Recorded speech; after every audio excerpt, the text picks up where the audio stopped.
Good morning. This is Carl Dakin, and this is my Successful Funding Show. For those of you new to this show, we talk about raising funding. This is targeted primarily to entrepreneurs, small businesses, community projects, and we're making some changes both in the scope of the show and in the services I provide through my consulting agency, the Dakin Capital Group.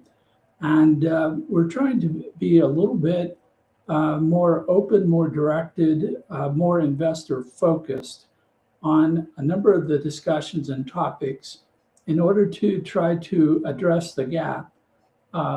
As anybody who has watched this show over the past year, who reads my instant funding newsletter that I publish Monday through Friday on LinkedIn, my direction has always been this way towards the person raising the funding, the person who's challenged to find their funding soulmate and try to match up with those who have a predisposition, they have an alignment, they have some cause to need to make an investment in a particular business in order to advance their own goals. And this is part of the educational programs that I present or speaking or working with my clients. But in working through last year and in talking with a number of investors who are sitting on lots of money at the moment, it became more and more obvious that the gap or the things that need to be done in order to create a link between the investor and the small business, that not all the problems are on the enterprise side, on the small business or community project. That, in fact, that over here, we find a lot of investors who are standing ready to make an investment, who don't know how to make an investment, can't pick a good investment from a bad investment opportunity. And by and large, they have the same problem in that if the enterprise over here is not ready to receive capital, then the investor is handicapped in their ability to make that investment. And of all the investment opportunities in the world, there are relatively a small number that have been perfected, that are ready for investment, that doesn't require a lot of thought because they've been set up correctly, they've got their documents in order, their market is definable, and the position and direction of the enterprise through that market is fairly predictable.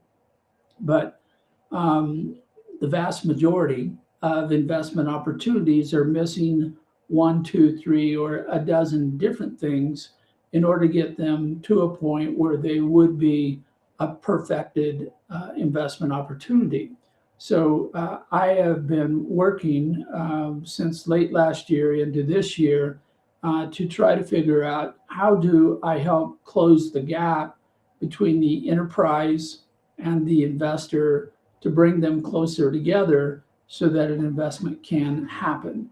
And what is necessary, as it turns out, is that there need to be more services that are addressed to investors with money to help them identify, qualify, and plan an investment in order to set the table. And in many cases, they can't sit and wait and hope that the leadership of the opportunity is going to fix these problems on their own for a variety of reasons that we've talked about many times on this show. Part of the problem is that the person who has the opportunity is already short funded. They don't have all the money they need or the other resources they might buy with that money in order to bring it to a point where they've reduced the risk, they've de-risked it by taking all these actions and have made this available and communicated this to an investor candidate. Because they lack these resources, then there's a natural situation where people say, well, the grass is always greener on the other side of the fence.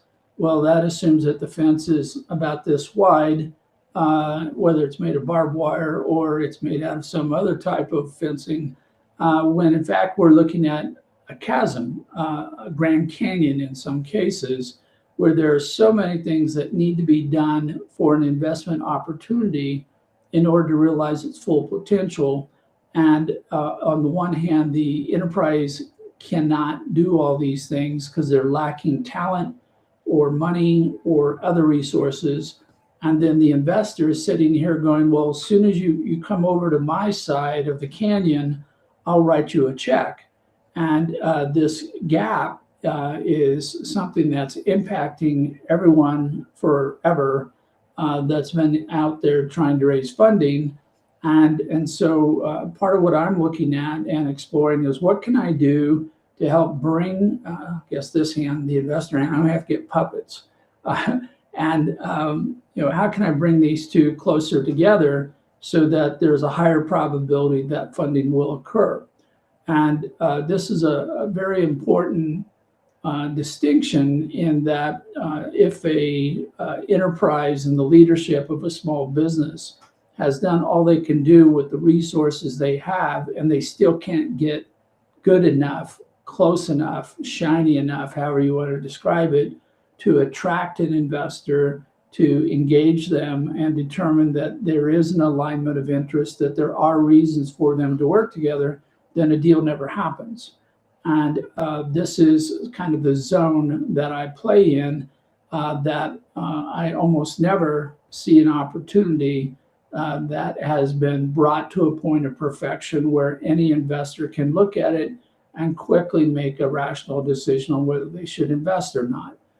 In fact, there are so few of those that when they do occur, they tend to get premium pricing. In fact, they tend to get speculative, over-the-top pricing, because what happens is there's not enough deals that are perfect to go around to all the investors that exist, so they bid it up like an auction.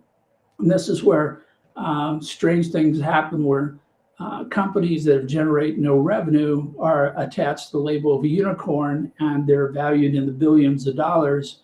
And then sometimes they may realize that potential. Most cases they won't. So going back to reality, which is where I live and work, we're trying to figure out how we can do all these things over here to help an enterprise, a small business, community project, whatever, come forward and get as ready as possible as they can with the resources they have. But it appears that there needs to be more help on the investor side. Been working with a number of individuals trying to figure out what services are needed, how would they be presented, how would we ease the investor candidate closer to making an investment, which may require steps or stages where they put in a little amount of money and then they move that a little bit closer as they get more information and they feel that they understand the opportunity better. They have still the point where they can walk away because they determined it isn't viable, isn't feasible, or it just doesn't match up with what they're interested in. Or they may say, yes, I'm more intrigued now than I was before. Let's put a little more money into this. So what we've been putting on the table, we're now talking with a variety of wealthy individuals and wealth managers about services, which is what can we do to take some idea you've seen, some opportunity that you may have seen, or one that we could bring to your attention and move it to a point where you may feel comfortable putting in the big bucks to acquire, invest, or joint venture, what's going on. So this is an ongoing process right now, and there are some very interesting conversations taking place, which hopefully will lead to services on one side, which is the enterprise side, the side that I commonly work on, now being paired with services on the investor side in order to help them get comfortable, become knowledgeable, so they have enough information to make a good decision but to step towards that carefully so that they're not being asked to write that $100 million check out of the gate when there's no business plan, there's nothing for them to hang their hat on. They simply would have to make a wild card guess that this might or might not work. So let's get together a team of professionals, experts, people who've been there, done that, and fit that to the particular opportunity.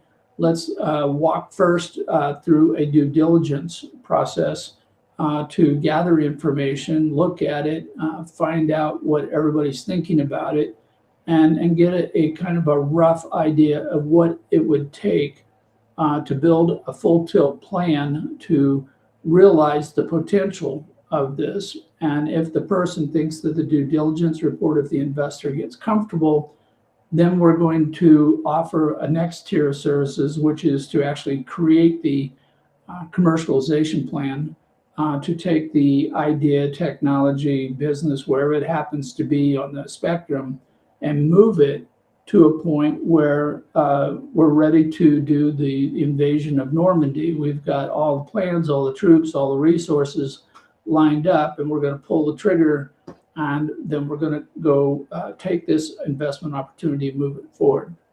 So obviously, this is a very challenging proposition. We have people who have money who don't know what to do or how to do with it.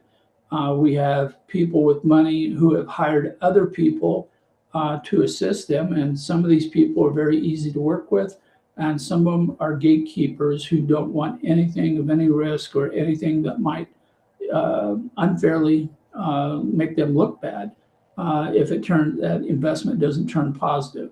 So we're back in the mix, but this year, 2025, is dedicated to trying to bring both sides closer together where they can build that relationship of trust. They know each other, but we also have other people who are contributing information, feedback, ideas, and even planning to the process, who are professionals like myself in doing this, and hopefully gain enough of a nexus that we can make something happen. So with that, I want to say hello this morning to people in our audience. Everyone who is watching this show is invited to make a comment.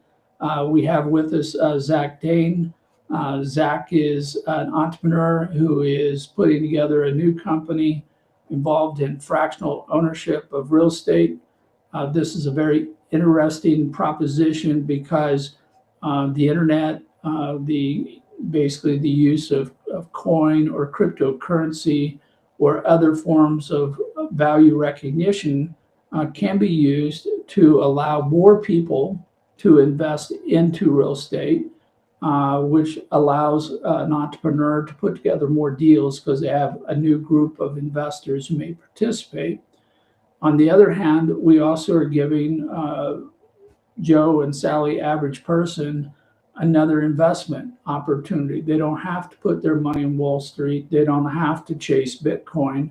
They can invest in real estate, which over time has generally performed well enough if one can ride out the roller coaster that we all go through within any market.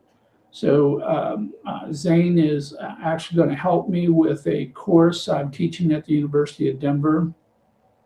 For those of you not familiar, I'm an adjunct professor. I'm currently teaching one course at the university, which is international financial transactions within the country of Belize. And our students are going to be asked to do a kind of a compare and contrast between buying and investing into a resort property in Belize when compared and contrasted with doing one in the United States. Zach's going to contribute to a presentation on fractional ownership as a way of, one, making it easier for people to invest, making it easier for the property investors to find buyers and build a better marketplace. What's interesting about Belize, and I'm looking forward to working with Zach on this, is that in Belize they don't have a mortgage market like they do here in the United States. There isn't this large body of people who will help finance a home acquisition. But it's possible that through fractional ownership, we might create an alternative to the mortgage market, which would enable people to buy their home and do that, where right now it's kind of a black or white situation. You either have the money to buy it or you don't. And if you don't, then you're stuck in a rental situation with no choice.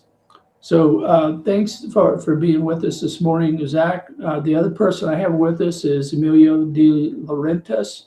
I pronounce Emiliano's name differently every time I say it because there's too many syllables in it for my Kansas upbringing. But good to talk with you this morning, Emiliano. I'm working with Emiliano. His company is Knowledge Avatars. Those of you who have seen this broadcast over time or seen my Instant Funding newsletter know that Knowledge Avatars has created artificial intelligences that can be customized to you by taking your information, which is unique to you, and allowing you to bundle it with what we would call general public information, like you might get on Gemini or Copilot or ChatGPT. And this hybrid is like super valuable because of the fact that you have your information in addition to everything that everybody else has. And it gives you a competitive advantage over those who are only dealing with generic or common information. And it allows you to do your job better. You can make more sales, you can reduce your cost, you can improve the performance within your operations, you may improve the quality of your products or services. There's so many dozens of applications for Knowledge Avatars that it's really just a matter of time before what some people call chatbots or AI agents, which are lesser forms of what they're already doing at Knowledge Avatars, for these to come together and find that you do have something that is custom to you, that has an ability to interact with you, to be a repository of information. I've come up with a whole list of value propositions that come out of this, and I'm using them, one on my website at dakincapital.com, which I'll throw up here for the moment. This is intended to be a general source of information on funding and entrepreneurship. So it's currently down at the moment, as we call it, for technical repairs, but it'll be back up shortly. And at that time, you can go ask it questions 24/7 every day of the year about funding. And it's updated all the time with new information, new content as I dive into new projects and new funding models. Emiliano and I are working to add more avatars into my educational programs that I'm bringing out. Plus, we're looking at designing the use of Knowledge Avatars as kind of a central coordinator or repository of information on project information, because I deal with so many different project teams at the same time, and trying to find out what happened, what's moving, what document needs to be done. I can create an avatar strictly for a project. I can have every project team member dump their information from phone calls to notes to documents into the avatar, and immediately every member of the team has access to that information in real time, which helps move that project forward instead of a long like tennis match where it's days between lobbing the ball back and forth. So thanks for being on the chat this morning, Emiliano. And obviously, if anybody, whether Zach or Emiliano, has any questions, or anybody in the audience has any questions, happy to address those. Today's topic that we are now getting to is on smart cities and cities of the future. And the reason why I wrote up an article in my Instant Funding newsletter yesterday, and we'll be writing on it throughout this week, is that as I was talking with a variety of people who are sitting there with money that they want to invest into things, one of the most common topics that was put on the table was that of smart cities. And I've dabbled in all kinds of technologies that are either directly related to or talk to people about smart cities, smart countries, sovereign nations, capital investments in communities, things like that. They're all related. But when I heard people talking about it with this kind of like, I'd invest in a smart city if you could show me a good smart city project, I felt it is incumbent upon me to get more knowledgeable and determine where the true investment opportunities would be and what it would take to make a smart city opportunity come into existence. So I started 2 different paths. On the first of these, I started reading whatever I could find on smart cities. And initially, most of what I was getting, which is mostly United States based and different than what I would call the worldview, was based on transportation, improving things like traffic lights and moving cars back and forth to make it more efficient, to get out of the rush hour problems and things that occur where you have traffic congestions. And then I found other examples where they're talking about smart cities strictly in forms of moving information back and forth. So if you have a city wired with fiber optics so that every person, every resident in the city has high-speed internet access, then the city is in a more mobile, agile mode. It's getting to state-of-the-art. Instead of having this great divide between, well, this portion of the city has internet, wireless cable, and this portion does not. Because anytime that you don't have a certain level of democracy in the services of the city, this acts as a cost to the city. It acts as a constraint on economic development. It will ultimately cause all kinds of secondary issues, which include crime and poverty and so forth, because there's a technical imbalance contributing to an economic imbalance within the community.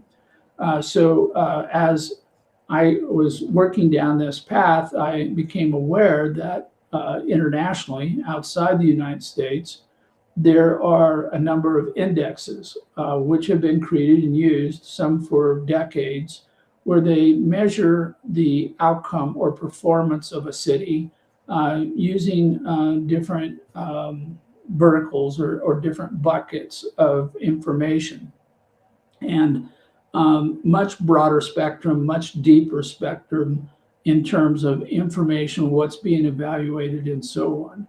And as I studied this, I found something that looked more like what I would envision of a smart city, which is something that is pervasive, ubiquitous, where every resident within the city is somehow being benefited by the operation of the city, where the residents of the city are viewed as customers, where the city is there to perform services for them as a customer, and not simply every customer is actually just a source of tax revenue. So we looking at this broader definition and at the same time being very sensitive to people who are champions of overcoming inequality. We've seen everything with DEI basically ransacked by the Trump administration. And even though they may have some legitimate reasons for trying to change how things are done, at the same time, there has to be a valid recognition that there's an inequality that does exist, that a lot of these inequalities were created by the government. A lot of these inequalities are basically the result of how a city is designed and operated and governed.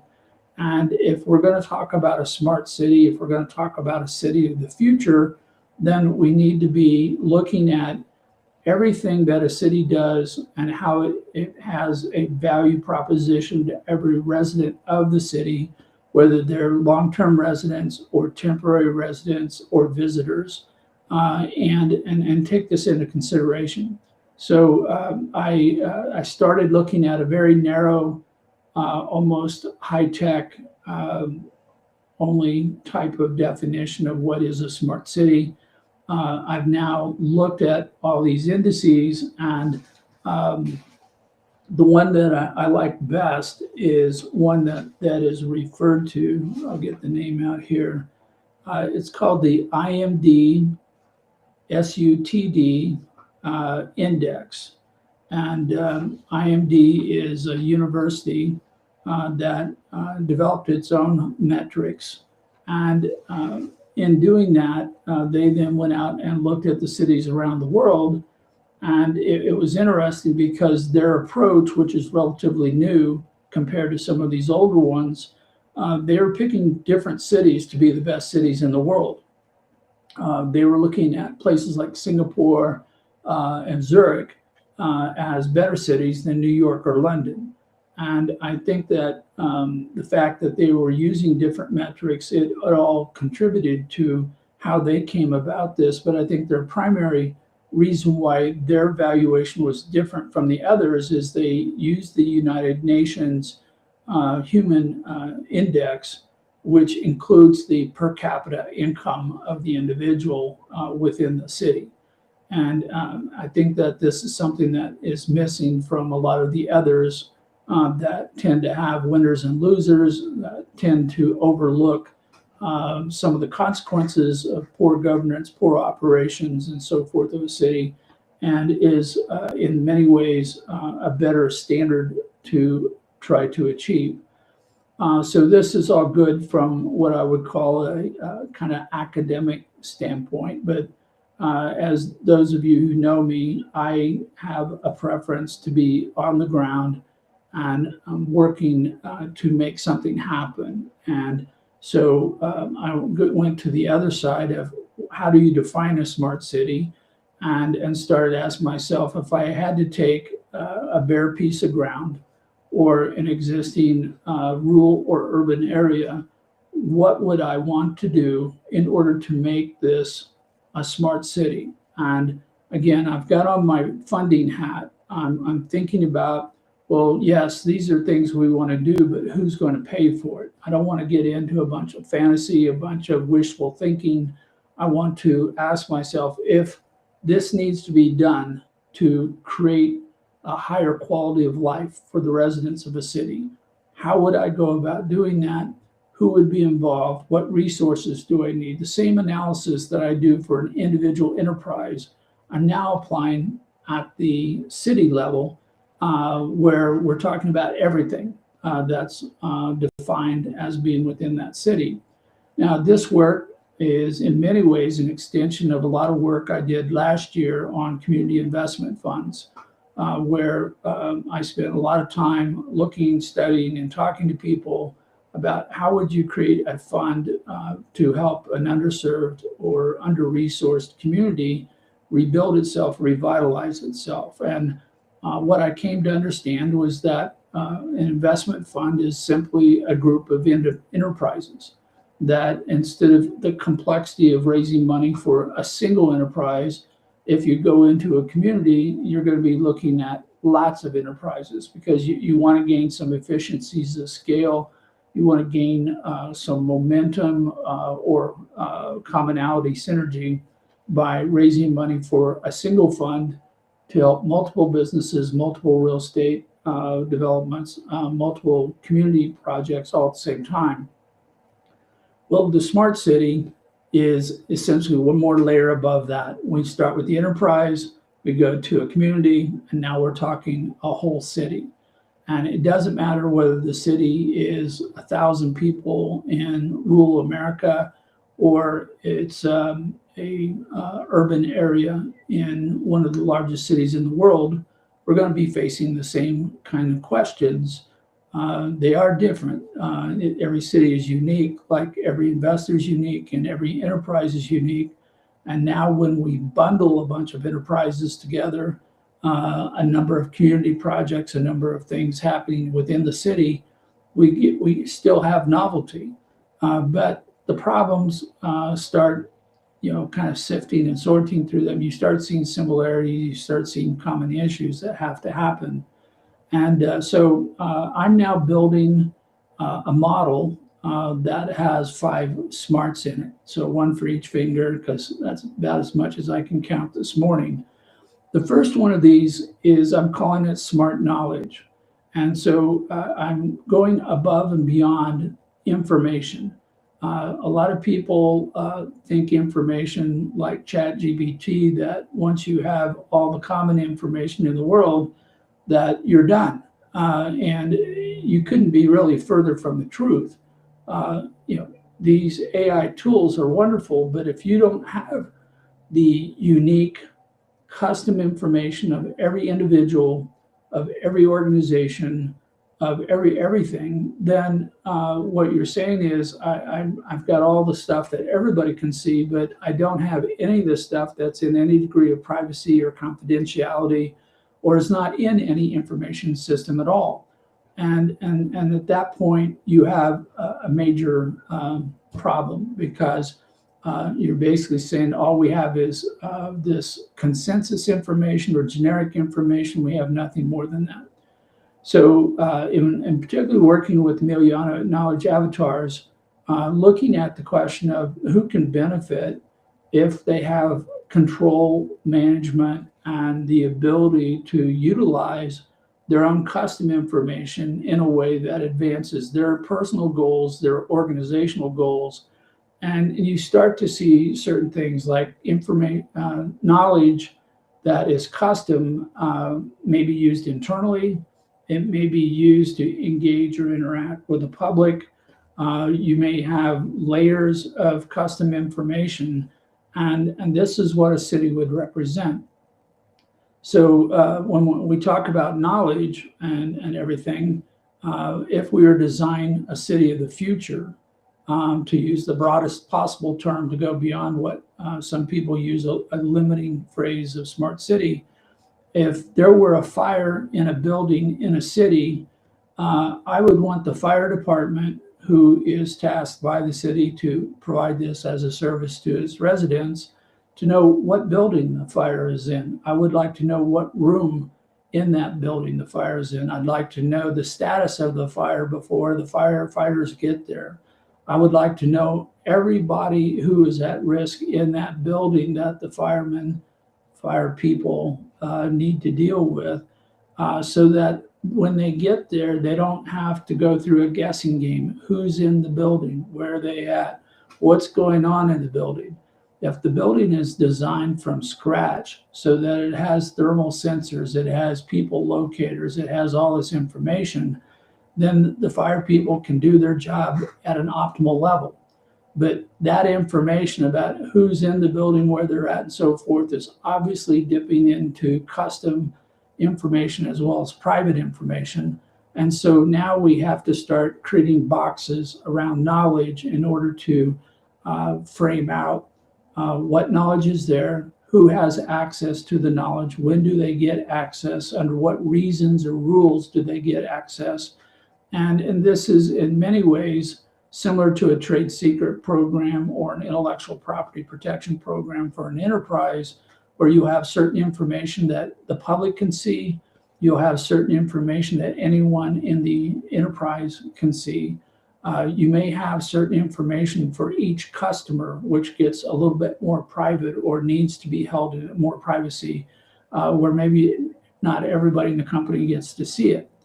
On the other hand, every person who works for that company obviously has a personnel file, and some of this information is required by law to be held in certain levels of confidence. And then if we get into medical records, or we get into other kind of records, we're getting into more and more layers of information that are there. And all this information, it would be great to collect it, to have the city be in an optimal format. So when that fireman approaches the building, they're going, we've got 3 people in the building, one's in this room, one's in this room, this room. the fire is already at this threshold temperature-wise. The building's made out of this combustible material. There are the following items in the building that may combust, which would create a toxic gas. Many of you may have been watching the wildfires in Los Angeles. And part of the problem is that burning a house to the ground in that manner makes each house a brownfield. It is now a contaminated, toxic site to a certain level. It may be something that can be very quickly fixed, or it may be something more serious. There were a number of articles talking about the lithium batteries in the cars that were in the buildings or adjoining the buildings that melted. And at that point, I'm going, I know we need lithium for batteries, but I don't know its toxicity. But cleanup after the LA fires is going to be a bad deal. But more importantly, when the firefighters are fighting that or any other fire, they should be aware of what the risks are of fighting a particular fire, what's being burnt that could create some kind of smoke or other toxic particles, so that they can deal with it appropriately. So I want a smart city that would make every fireman proud to be a fire person, because they can do their best job for the highest degree of safety for every resident of the city. Emiliano is throwing in, for those of you who are pet lovers, and Emiliano has a cat, but you want to know where all the pets are. In some ways, it would even make sense to have an avatar for your house who is the keeper of all information of this nature. That's all about you, all about your house. You'd have where your pets are, what they're doing, any other thing about that. You'd have all the items of value. You would have imagery that everything you own that you could supply to the insurance company. I'm going to drive this fire metaphor all the way forward, because this is a situation where a lot of time we don't collect information. It's not organized, it's not accessible, and then suddenly we need it all. Whether it's a report to the insurance company, where we were filling out new forms with our carrier, State Farm, who is now reevaluating how they charge for a premium on insurance on houses, because they've just asked the state of California for a 22% increase in their premiums from the same people that they were cutting off and canceling insurance policies several months ago. So these are all questions where, whether you think State Farm acted appropriately or not, State Farm needs to know in order to set their rates correctly. They can't insure all these houses at a $500,000 or $1 million level if they're a $2 million or $5 million house, because the cost of replacement has changed. Everybody needs current, up-to-date information. So the first level, my city of the future, is the collection of information, putting it into a knowledge format, and making it available to people at the right time, right place, so that they can do something with it. And this will include not just general information, but also access at some manner, in some way, to the custom information of every resident of the city. The second part of this is I'm calling smart space. This is all kinds of terms come up here, but there are some design elements in a city and neighborhood and so forth that are called live, work, play. And the concept here is that if a person lives in this building, they shouldn't have to get on a bus and go 50 miles that way to go to work, and then 50 miles back, because they've lost the time in transit, they have the cost of transit, we have the environmental impact of transit, and we have to build roadways which are paid for by our taxes in order to move the people back and forth. Where if they could simply walk across the street or walk 10 blocks across their community to their job, then everybody benefits from that. So Live, Work, Play says, let's go back to some of the concepts that look like the old villages that you might see in a small rural community, you might have seen in old medieval townships in Europe, and say, well, what can we do where everything is within reach, within walking distance, instead of taking our city, breaking it into zones which contribute to other problems, where these people live over here and the jobs are all over here. And oh, by the way, the grocery stores are yet another direction, so that any trip going anywhere with more than one purpose is like zigzagging all over the neighborhood. Again, taking up time that could be better spent with the family or spent working or some useful outcome. There are a number of people who are advancing what they call the urbanist design. There are several great books on the topic about how to go back to a live, work, play environment, how to bring things together, how to rezone. All the zoning that says here's, multifamily residential versus single family versus commercial versus whatever, all that needs to be rethought. It needs to be because it basically creates issues and challenges for the city in its operation that are unnecessary and increase the cost of operation, while at the same time reducing the quality of life for everybody that's living there. So if we're going into a greenfield, obviously we can build this from scratch. We'll put all the buildings, we'll put residences over the top. The term mixed use will apply to both commercial and light industrial as well as retail when putting residences around. And we'll have a better lifestyle, a more of a walking village lifestyle than what we've come accustomed to. So that's level 2. Level 3 is what a lot of people use smart city, but I'm just going to call it high tech. And in some of the surveys, they call it digitization or technical innovation or interconnectedness. And by this means that every building is linked to every other building within the city for whatever purpose it's going to be. And again, over time, we have stratified the functionality of buildings, where a building today, to me, a more perfect building would be almost autonomous in that it would have its own power, it would have its own water, it would handle its own waste management, recycling, and so forth.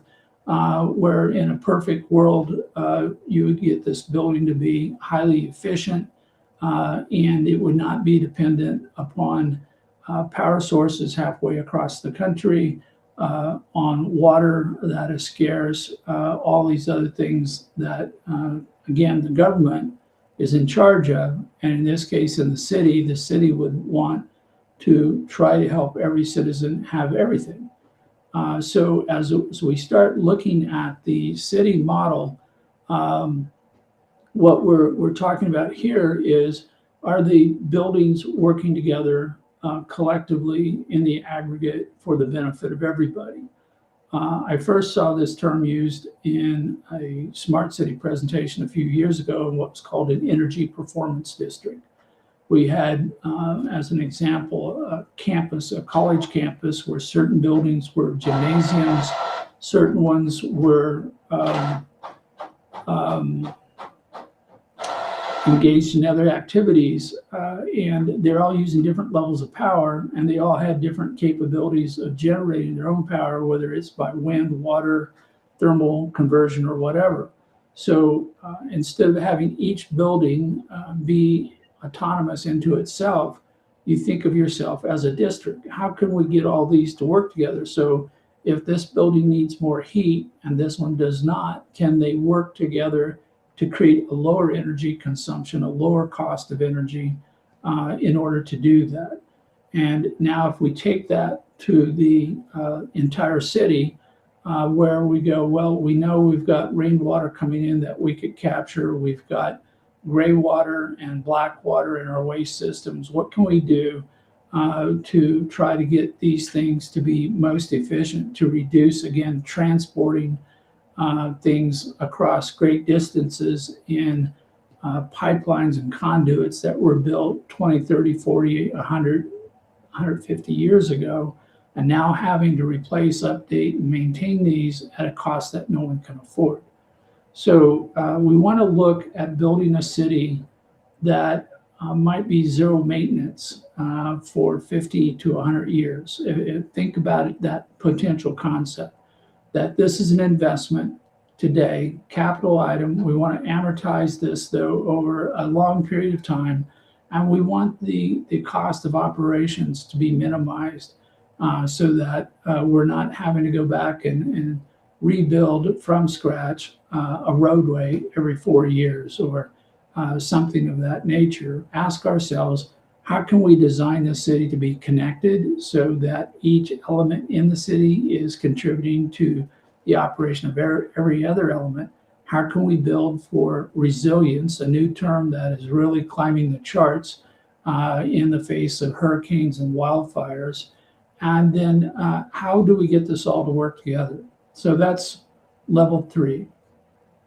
In level 4, then I bring in what I call economic development, because to this point we've talked about residents, we've talked about building structures, infrastructure, but there isn't the economic energy yet in this design that says every building will be reasonably utilized. We won't have a building standing at 80% occupancy. We won't have a US Census report that says 12% of the buildings in this area are unoccupied. And that means we have an underutilized asset. So why is it over here that we have a person who can't get a roof over their head, who needs housing, and over here we have an abandoned building that's sitting there doing nothing? So we want to start looking at the economy.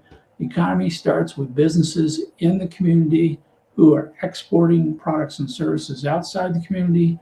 These businesses create jobs. The jobs represent the core of how the residents make money and build wealth, because the money they earn there can go into savings, can go in their home, can go into other types of investments. So economic development is about filling everything up, keeping everything moving, making more money, profit than what everything cost us. So we don't have an underserved, under-resourced community. We don't have people who are left behind because everything is chugging along, and we have enough economic activity of the right kind to keep all the doors open. Usman has said hello. Usman is a fan of my shows, and great to have you with us this morning. He's always happy to comment on my newsletter, and I appreciate that. The last part of my 5 layers of SMART, when I say SMART economics, is level 4. SMART 5 is smart community. And this is, again, a topic of great challenge in defining, organizing what it is. But a community can be defined in different ways. And a lot of people commonly use the geographic boundary of a city, city limits. We've got all these different partitions of property, but a community may be different these days. The internet has changed our ability to define ourselves, who we are, what we're doing. And I commonly joke that any small city should invite into their community a city that is on the ocean or in another country or something, because today we can exchange and trade, we can have relationships, we can do business with somebody in a foreign country as easily as we could down the street, or even easier. I'm currently talking with Harvey Tuck about doing some educational programs for franchises to help their franchisees learn how to raise money. Harvey's in the UK. I haven't quite figured out which city in the UK he's in, but I'm here in Colorado and Denver. He's over in the UK, and we may form a joint venture here to develop and provide custom educational programs and raising funding for different franchises. Much easier than my ability to actually get one of my neighbors to do something that's within the local housing code. We have a different capability defining community, but community at its roots, like a properly designed and operated city, is going to try to identify activities that benefit everyone within their group. Now, clearly, not everybody's going to participate in everything all the time, everywhere, but too often we tend to silo or group or do something where we socially perform smaller groups, and these groups do not include everybody, and that isn't, necessarily a cause of doing something bad or evil or bad thinking. It's just a natural social tendency. There's still tribalism, so to speak, in who we are and how we act, but we don't sometimes take into consideration that everybody should be included within the tribe that represents our community.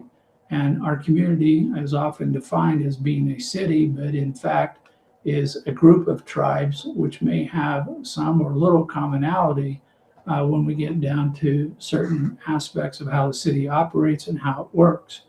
But if we're going to design a city of the future that has all the things I'm talking about, it's using knowledge best, both common knowledge and custom knowledge. If we are going to design this so that we don't have to break everybody apart before we start our day and then bring them together and then break them apart again, it's going to be easier for our community to be and act and feel like a community.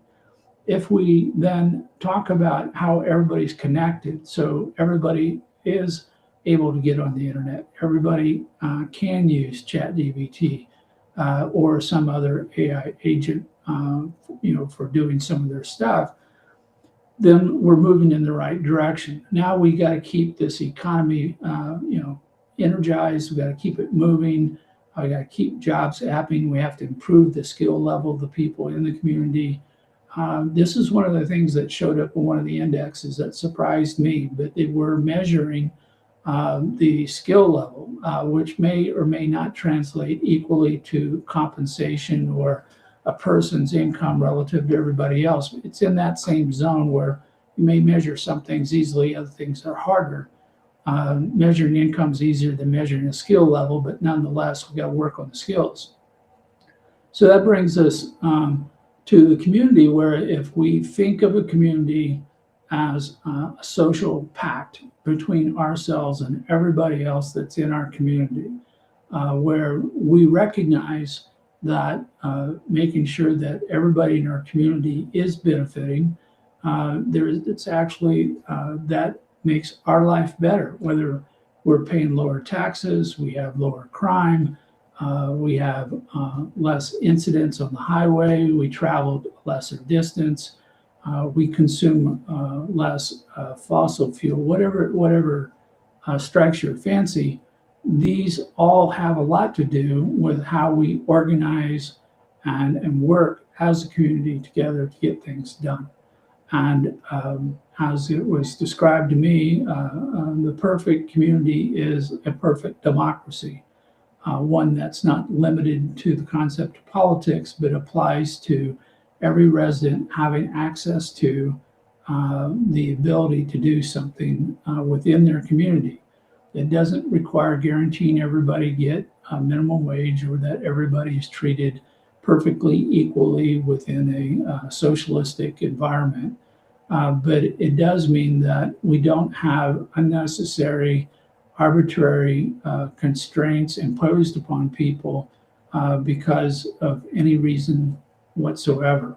So if we're going to have a smart community, smart city, smart economy, smart knowledge, and smart space, then with that, we start talking about how do you design these to be investment opportunities. We now described something so complex that very few people can sit down and wrap their mind around it. And in many cases, even entire cities can't figure out who they are, what they're doing. But if we are an investor or we're an enterprise looking for investment money, we have to figure out what are we bringing to the table that could benefit or contribute or be a component part in a smart city? Who is it that we are aligning with? How can we create strategic not collateral, but collaborations that allow all of these things to come together where everybody benefits? So we're talking about a massive joint venture of joint ventures or whatever. So this is a topic that I will be talking about going forward over the next several months. And if you would like to get more information on this, I will be putting up information on my website where you will be able to see it. Probably will put together some investment courses, both for investors and for enterprises on smart city components, which could be vertical solar panels. It could be as large as a power district. It could be a waste to energy conversion equipment facility, all just in the energy space. But then we go to education, we go into transportation, entertainment, all the different elements of a lifestyle of a person.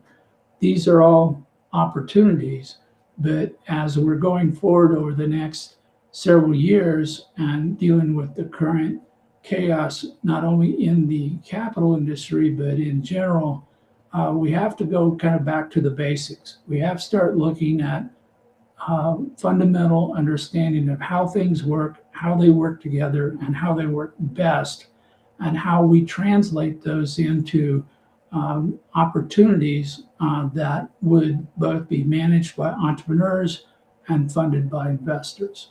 So that's where I'm headed on a number of my projects today. So anyone who's talking to me about raising funding, I'm probably going to ask questions in return. Well, how does your enterprise fit into a smart city design? Or if you're an investor, what is it that you want to achieve by your investment that can contribute to a smart city design? And we'll see where these two roads cross, where there is an intersection where a funding deal can be completed that will benefit both the enterprise and the investor. So with that, thank you to everyone who has been on the show today with me for commenting and watching today. A recording of this show will be available on LinkedIn, YouTube, and Facebook for those who you want to go back and review it later.